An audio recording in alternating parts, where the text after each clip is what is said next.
Thomas Green here with Ethical Marketing Service. On the podcast today, we have Natasha Zo. Natasha, welcome.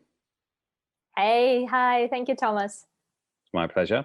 Would you like to take a moment and tell the audience a bit about yourself and what you do? Sure. I'm a former journalist. Today, I run a small but mighty PR agency with a team of 5 amazing Wonder Woman, and together we get entrepreneurs, help entrepreneurs build their media presence. We booked entrepreneurs on like shows, podcasts, magazines, interviews, radio, etc., and help people just connect with their message and spread their message through media. Sounds great. One of the things which you said that you'd be happy to talk about today was finding your message. So Right. I think it's a good thing to cover, because I think in a lot of instances when people, let's say they do their own business, their message tends to be like, I do PR. Would you like to hire me as a PR person? Whereas as you're probably well aware, there's all sorts of powerful stories that you can put behind it and reasons why, you're appealing to people. So when you go through the process of helping people find their message, what do you advise them to do? Right. Okay. So amazing topic. I just finished actually like a class on it for my internal group. So this is a whole day about the message. So I believe in a modern day business where the business and personal beliefs and business and personal values go really, really hand in hand. So I really believe that's kind of a message that we are all given, right? Find something that is your own passion and turn it into a business, right? So therefore, I really believe in digging inside you and digging in your own story to see how this life shaped you in a way to be the right person for this, to be doing this business today and now. So quite often there is in your own story, there is the life events and different things, experiences that shaped you that made you believe that this is what's needed today and I'm the one to bring it forward, right? So it's in this way, finding your message is both something that's going to help you in your business, but it's also very much a personal growth process, right? So today, when was my PR accelerator group, when we were talking about this is almost like a therapy session when you're like, okay, what are the like building blocks of me as a person? What shaped me? And I don't know how. Like, do you want me just to do the overview and then we go deeper? Yeah, sounds good. Okay, so because there's so much, I just spoke about it for like 2 hours today. So an overview, there is, I use few tools. So first of all, maybe many people would be familiar with The Hero's Journey by Joseph Campbell. So like a lot of classic stories are built on this. A lot of stories of the modern media personalities are built on this as well. But then other tools that I look at, like I look at also, okay, so here is your story.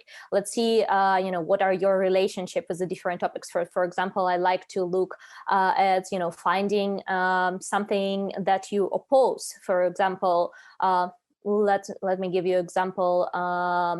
Something that you would go against, so what is something that is a popular belief that you find wrong based on your expertise, based on your experience? This is a great way to build your message.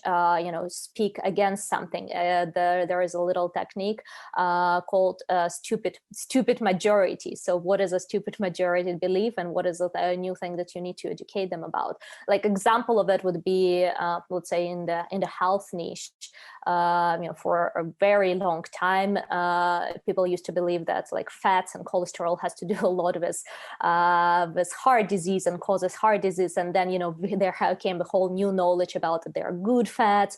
Actually fats are essential. It's sugar that has more influence on heart disease and so on. So that would be an example, right? Like a popular belief that is fundamentally wrong, and your message is to re-educate about this. And then there are also a message that can be built around just kind of a girl next door, boy next door story, where you are you haven't been like born with a silver spoon. You might be relatable to a lot of people from your backgrounds, and but however you manage to overcome some particular challenges, right? And your message is sharing about this, sharing a particular knowledge, going on a hero's journey, coming back with a gift, and sharing this knowledge. So very, very, very broad, right? So few different tools that one can be using. We can go deeper in any of those. Does any of this go hand in hand with sales copywriting? I see that creating your message is gonna go throughout all of your communication, right? So definitely through your copywriting as well. Absolutely. Okay.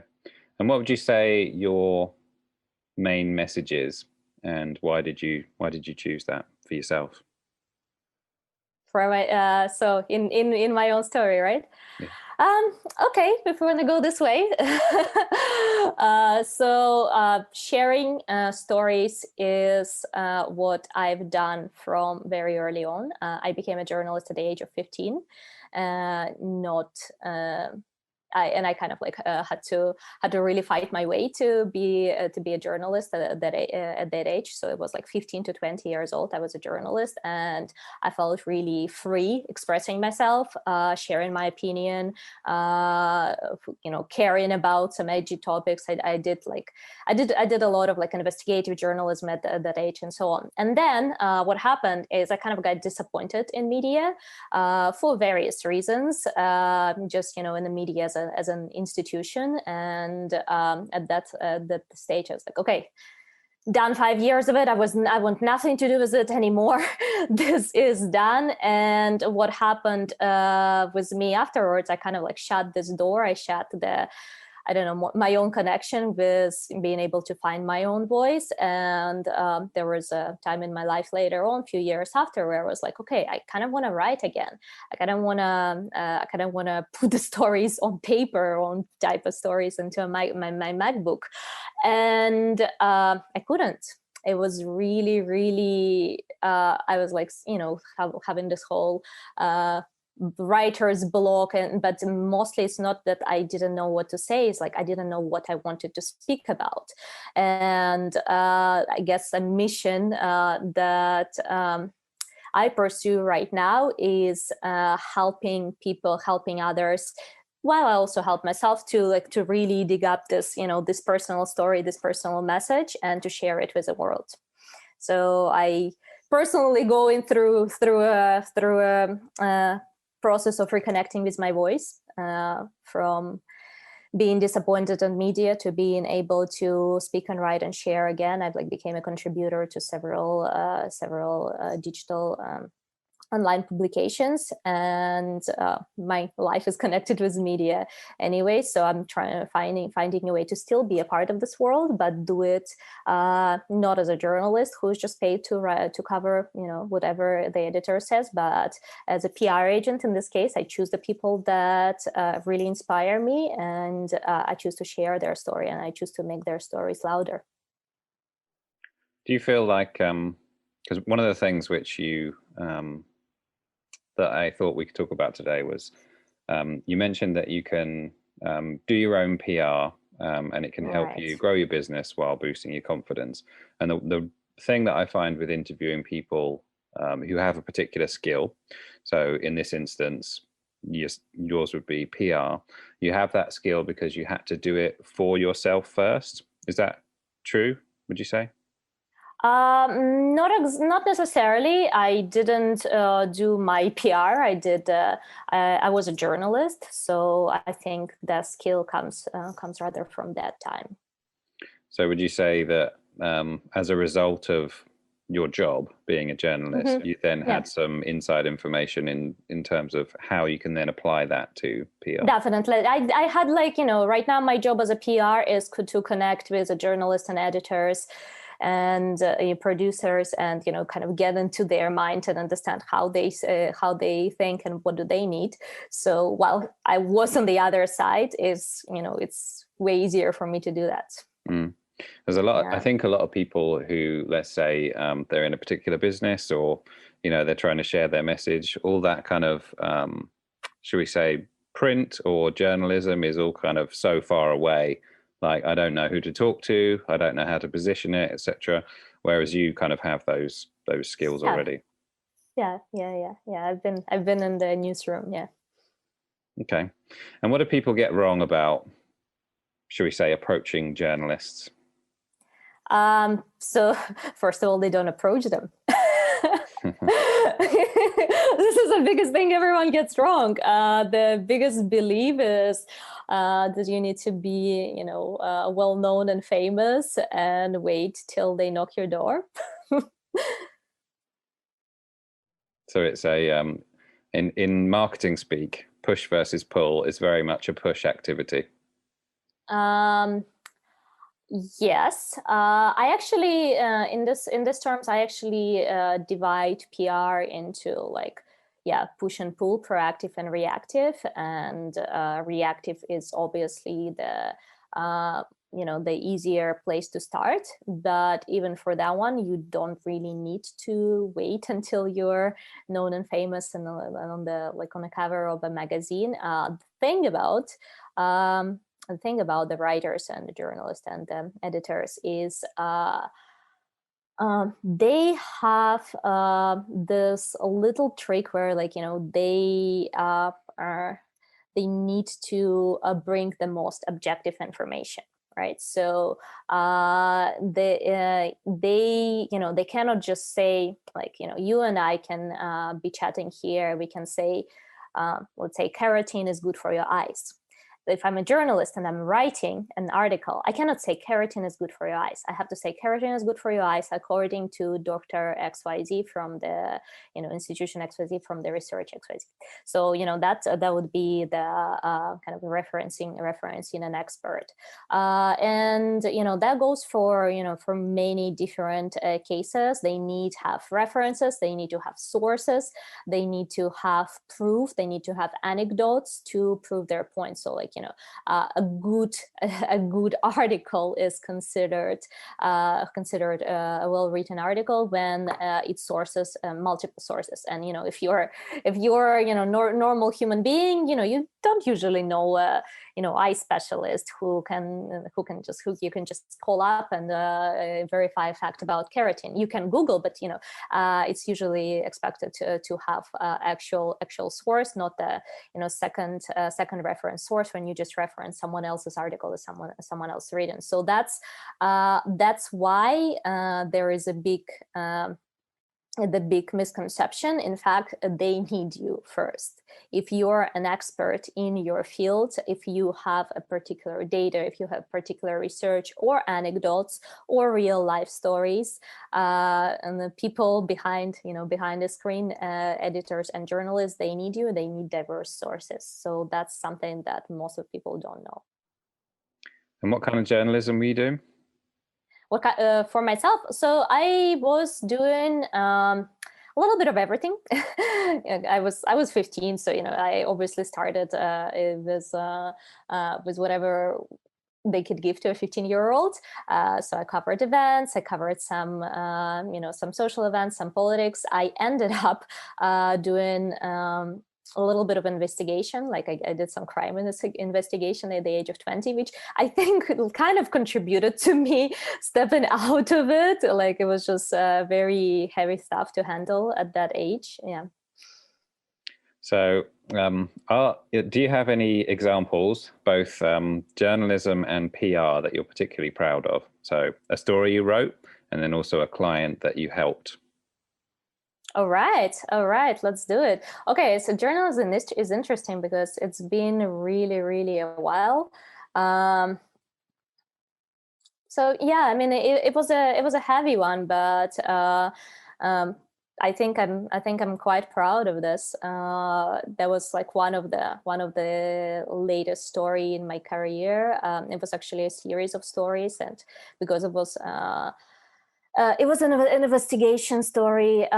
It started with in the area where I was living. There is like a military university where the officers study, and people from all over the country come here to study there. And one day the news broke that one of the students killed himself. The military institution, I think in many countries, they are like very closed up. They don't answer any questions, and they don't really leak any information. They're just like, and of course the parents, the family were devastated. So at that time, I was just happened to be physically close to the place, and I just went knocking on doors.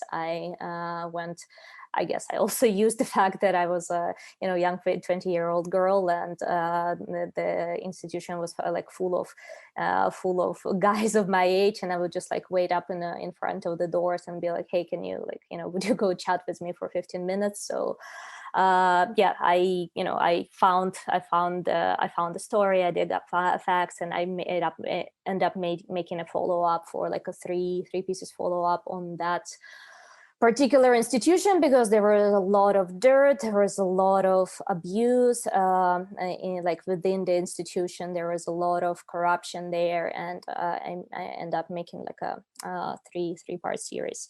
But of course, it had an effect on me, and I guess I'm proud of it because I could think of a real change that it did. I could think of a family who, it didn't bring their son back, but it gave them some information that they were denied before. So, it makes me feel that there was some change. Well done on that one.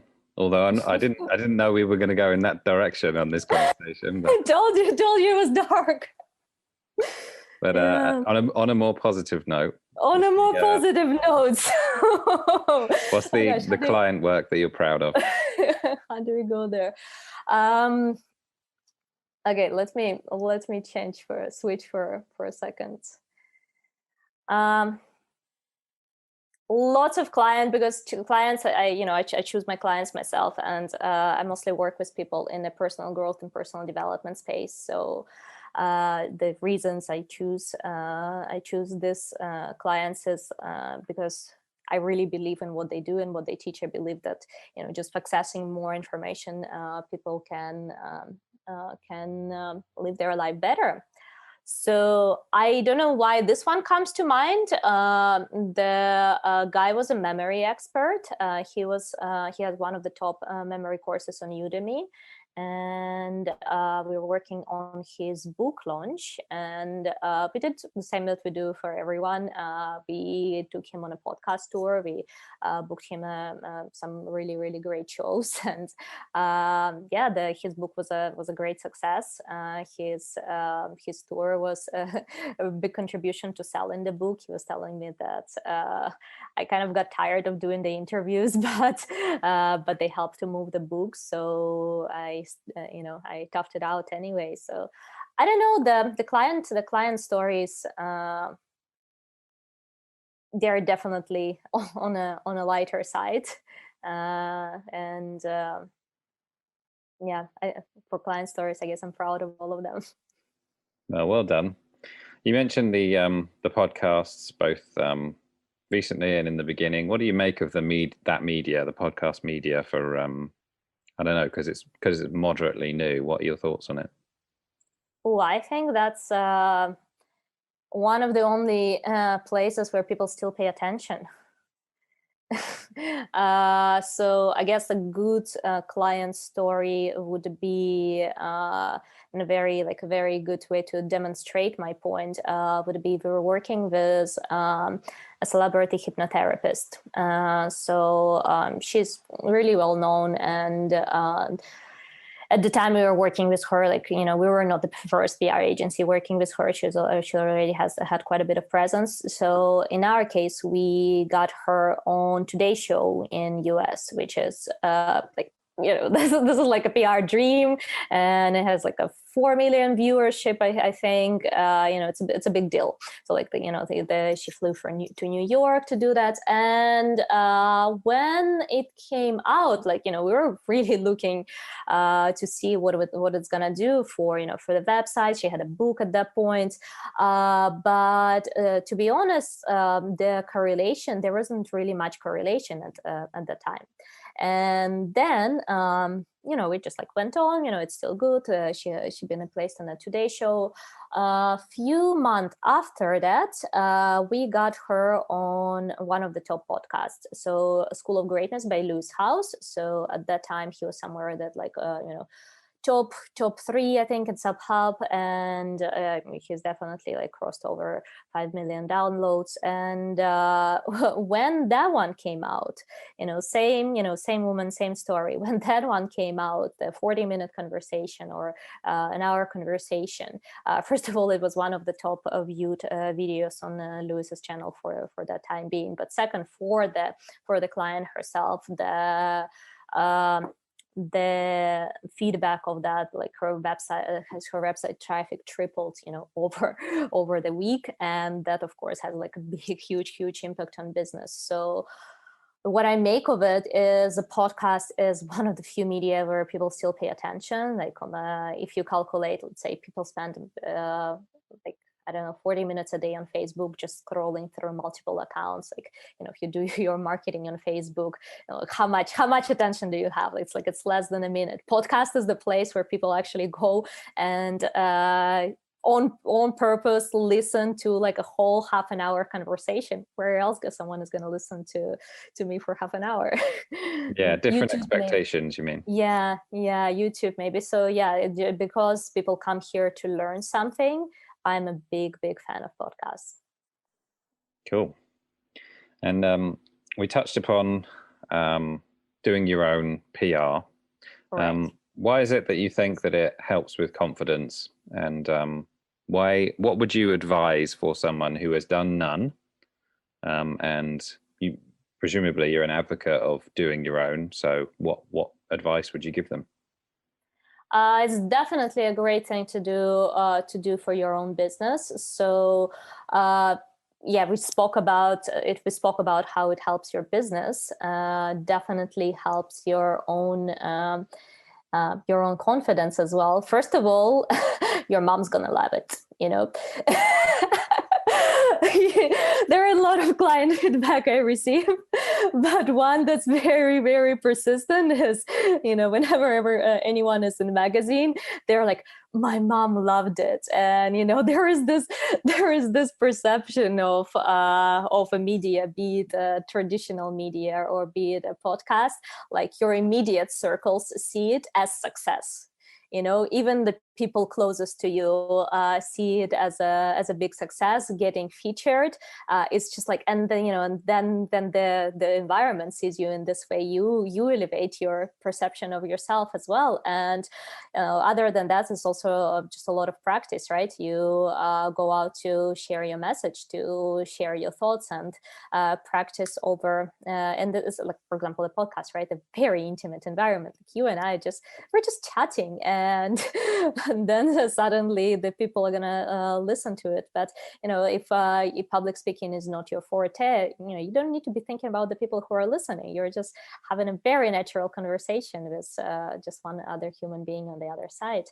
And yeah, same for the traditional media, maybe for a print or online publications. It's a strong perception. That's why PR is powerful as a business tool as well, right? There is a strong perception of credibility.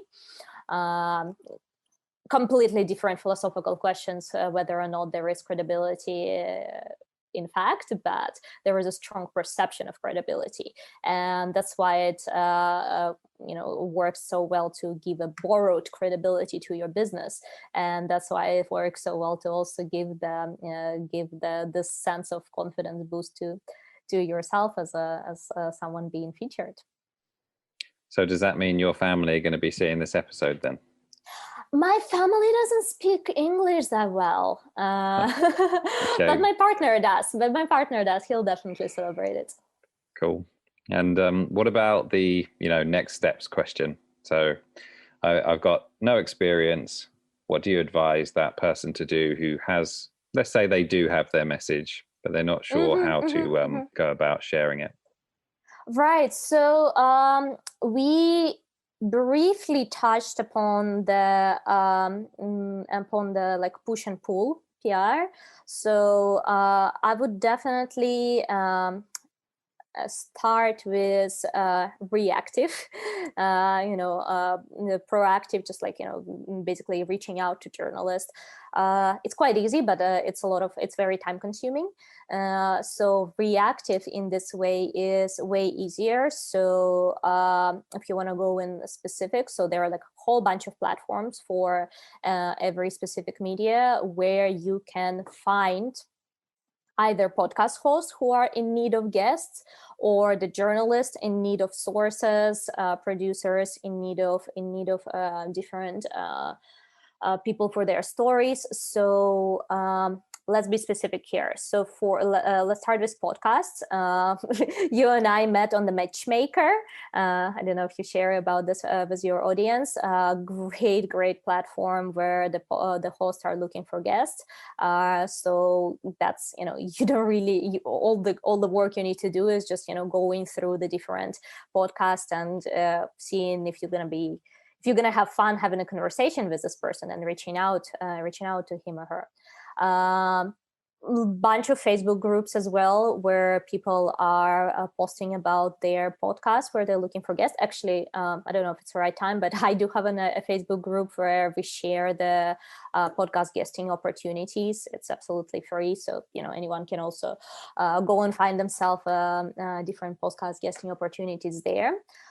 So that's for podcast. For media, there are a few. So the two best known ones would be the website called Help a Reporter Out, Haro. But I think the full name of the website is Help a Reporter Out.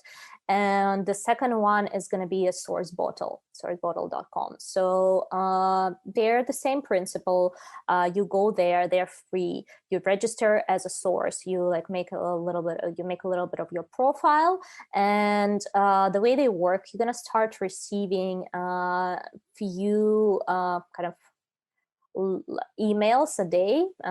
With Haro, it's 3 emails a day. With Source Bottle, you can choose how many you want, and they're gonna send you the specific media requests in the specific categories that you've chosen. So let's say it's a business, marketing. They're gonna send you the journalist looking for experts in specifically this category. So all you gotta do is set up the alerts on your phone to go check. Or it literally takes 2 minutes to check that email, see what call outs are there today. If there is something relevant, sit down and write it out quickly, write out the response and submit.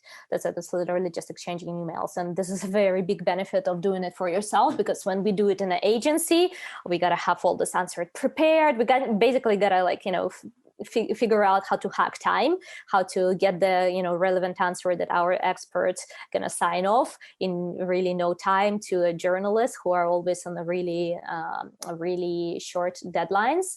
But if you're doing it yourself, that's it. You own your own words, you own your own expertise. So you just reply a few of those a day, and you're gonna be surprised how actually doable it is to get a mention in different publications through that tool. Same goes for the Source Bottle. So I would advise this reactive tools to get started, whether you want to take a shot at doing the publications or the podcasts, or both. Just go to this platform where people are already seeking for your expertise. Thank you very much for that. It's a very detailed answer. I hope, I really hope that people do it, because I always look at it as like one of the most underlooked tools in marketing. I used to run a marketing team before as well. I used to run a email marketing, build funnels for a big company, and so done a little bit of everything, emails, conversion optimizations, advertising, and all of that. And what I often feel is when you are doing your own marketing, you're marketing your own business, your own brand, personal brand, the learning curve, like right now, the digital marketing is such a multiple-headed monster. Like there's so much to learn. You can take like a full degree on that, and by the time you're done, they're gonna come up with a new thing, and it's gonna be irrelevant. But but anyone can just send emails and share their expertise. The level of learning you need to do here and there is just incomparable. So I really believe in that being like a really easy tool that pretty much anyone can use without much prior degree. Have you got any thought on podcast agencies? Because I get quite a lot of approaches from agencies who just deal in podcasts. So do you think that that's just... What do you mean by that? The agency who produce podcasts, or agency who they represent guests, essentially? They represent guests. In a way that's my agency as well, right? So it's just sort of a rebrand. I think we're good, no? I'll why not? give you an example after the episode. Sure. Why not? It is a big work of it is a very it's easy thing, but it's a very time consuming thing of going on, and also as an agency, for me personally, I get a chance to build relationships. So with some hosts we've been working pretty much, my agency exists for 4 years, and with some of the whole podcast hosts we've been working for 4 years, and that's a very it's a very tight bond by now. So they know that I'm gonna give a good recommendation, and I know that that they gonna give a good experience to the guests that I represent. So yeah. Do you remember how you got your first client? Always. That's a friend circle. Gonna share? It's but there is not much to it. It's I remember that summer that I decided that I'm gonna go on fully into PR. I was in a networking event during that summer. Was like 1,000 entrepreneurs, and we had a great time. Met a lot of great people. Mentioned this to a number of them a few times, and one of them said, "Hey, I want to launch a book soon. Do you want to go around and pitch me?" And I was like, "Of course." So I literally accepted whatever price they named at the time, and it went well. I was happy. They were happy as well. Actually, right now, at this very moment, we are about to do, I think, 4th book with this same client. So 4 years after, and that's a very, very, it's a very, very fruitful relationship for both of us. Great. And I wanted to ask about one thing, which is once upon a time, people, or at least some people, used to think of PR as like a press release. So, something's happened, I'm going to put a press release out. And now, I mean, correct me if I'm wrong, is it starting to go away, or is it still a tool that you utilize?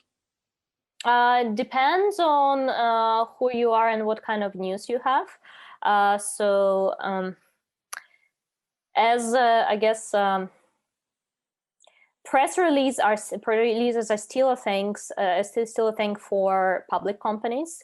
for any acquisitions, hires, big kind of movements, the mergers, partnerships, buyouts, going public, like everything that happens public companies happens through press releases, definitely. I only worked with one founder of a public company, and even in his case we didn't, but the kind of work that we did was more around his personal book, his story, his book launch.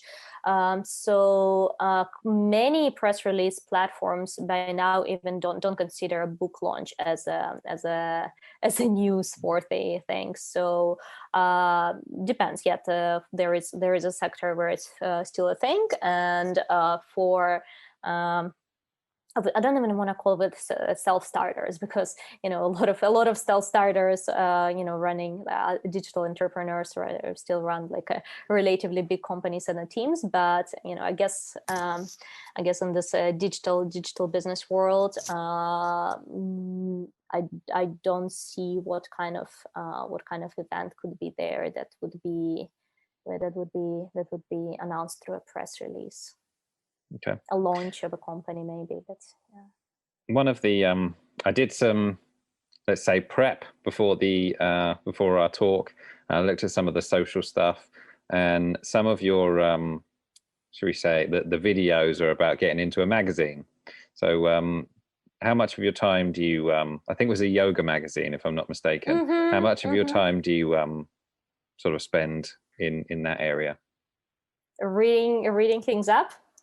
Yeah, getting into magazines, basically.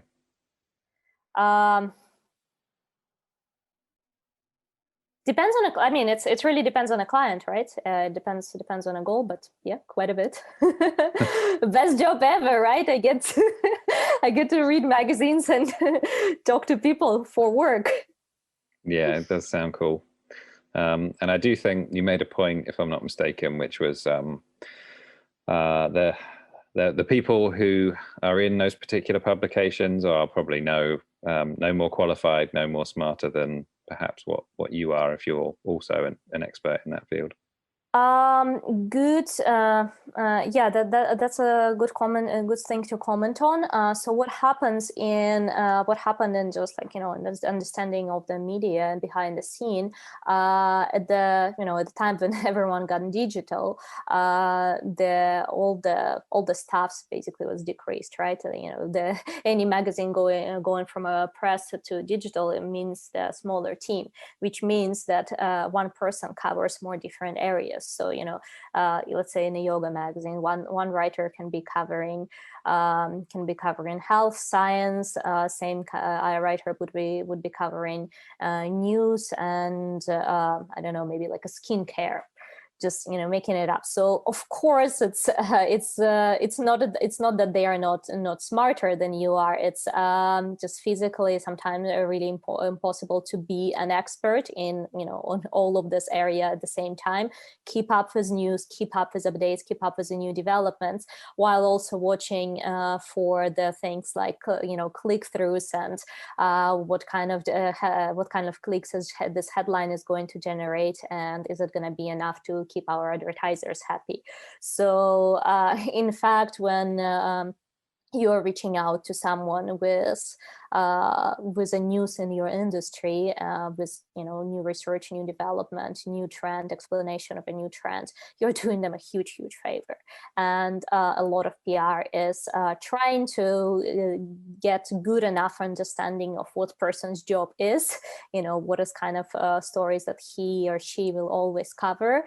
And the best kind of PR is when you offer to do their job for them, and when you manage to do it in a way that is still a journalistic piece, right? That still is as non-biased as it possibly is, features your point of view, or in my case, my client point of view, and still provides somewhat objective information, the objective information to the reader. And quite often they would just quite often you would suggest like a new idea for a write-up, for article, and I would write something like, "Oh, would you like me to submit a full article?" And they would be like, "Yeah, please go ahead. Rarely they would really republish the full article, because there are still like editorial guidelines and so on. You cannot go that much into someone's head to, really understand how they need to write, but that would be a big yes. Great answer. So I got one where there's going to be some predictions from Natasha now.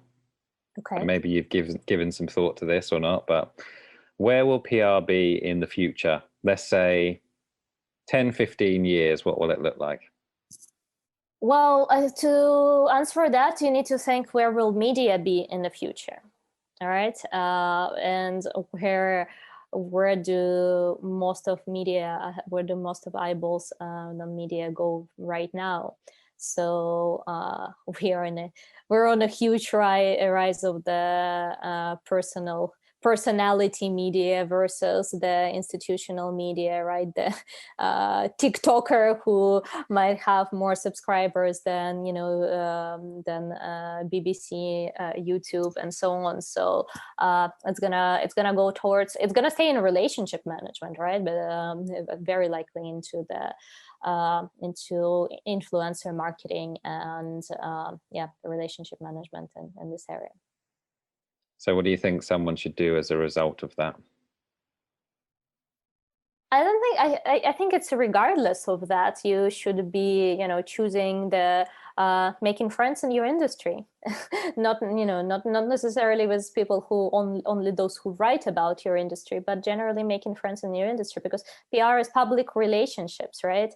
And no business really gonna exist without it. You'll be making a good connection today, and you think that you're just both small and starting out, and in a 5 years of good nurtured relationship, you have a really strong ally in a good and powerful place.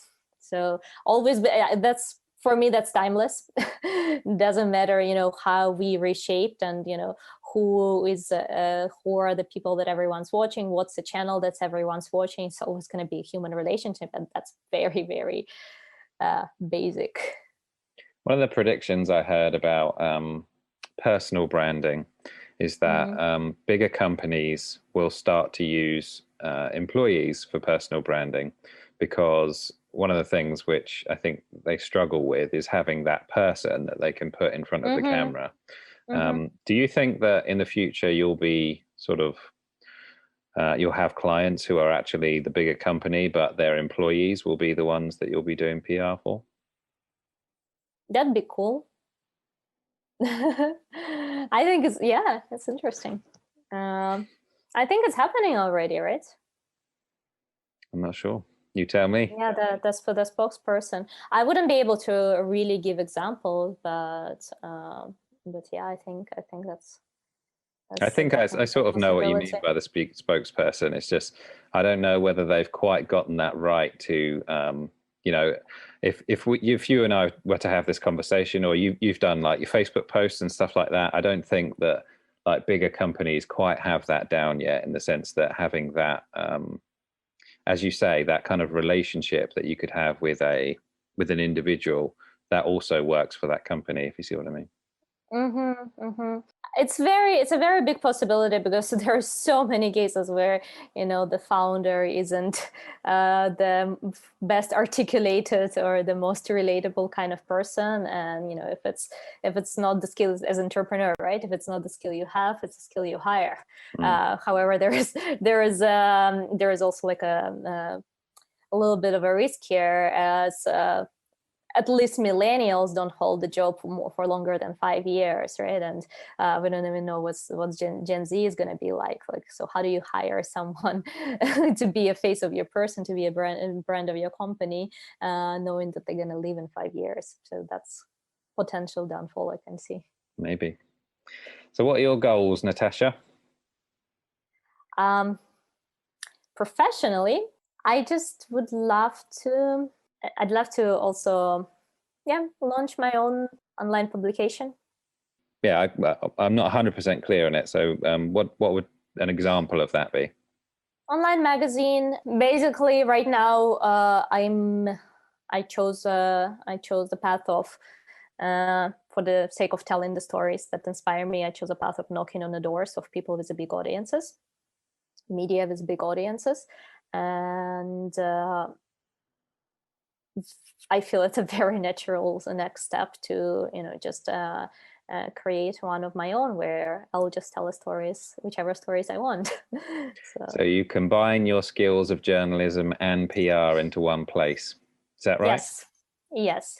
And just make it that's what I like in the modern day in media, is this very, very highly personal personal idea of it, that's like, okay, this is not the this is not some ultimate objective place. This is just a place where it's my channel, and I want to feature the people that inspire me, and I want to feature people that I find are bringing amazing things into the world. Yeah, maybe like a podcast, right? But something in me is like, I'm still imagining more of a written form thing. So yeah, I think it's going to be more like an online magazine, online publication, like a success magazine or something. Yeah. Cool. I love it. Is there anything that you think would be valuable to the audience regarding PR, which I haven't asked you about? All right. What I think would, I want to reemphasize of doing it yourself. And I want to mention the common mistake that a lot of people do. So the very common thing that I see people do is they're like, oh, this is just sending emails. I'm going to hire an assistant, pay him or her $5 an hour, and, just have him or her pitch me to different magazines. And that I find was one of the biggest mistakes, because the whole, the process is easy. Writing an email is easy. You're right. An assistant can do it. But the connection, the depth, the understanding of it, like what those people usually do is send out the templated emails. And this is really, really, really a killer of your relationship, early on. So I really advise people, get a gist of it, really look at it yourself, see few people that you want to connect with, few media that you want to connect with, really study their style. And maybe you want to write different pitches and send them to the similar magazines again and again, and maybe it's like after that you want to outsource it, find someone who help you write in your voice and outsource it. But at first that's like a sure way to kill your relationship before they even started. I've heard it's something like 1 or 2 seconds before someone decides they're going to read the full email or not. And if it smells of templated, then it probably won't get very far. So yeah, 100% agree with that. Yeah. Natasha, where's the best place for people to find you? I tend to hang on Instagram a lot. So it's Natasha Zo _. I also have a Facebook group, I think I mentioned before, where I do share the free media opportunities. It's not podcasts only. We do share the online conference, speaking gigs. We do share some requests, journalist requests as well, that come my way where I don't have a right client to offer them. So that's also a great place to join. And that's somewhere where you can always contact me and ask questions. Okay. Well, thank you for letting me pick your brains today. I think it's been really valuable. Pleasure. It was, I really enjoyed it. It was really insightful. You made me think there a couple of times. That's the idea, I guess. But thanks again. Thanks, Thomas. It was great.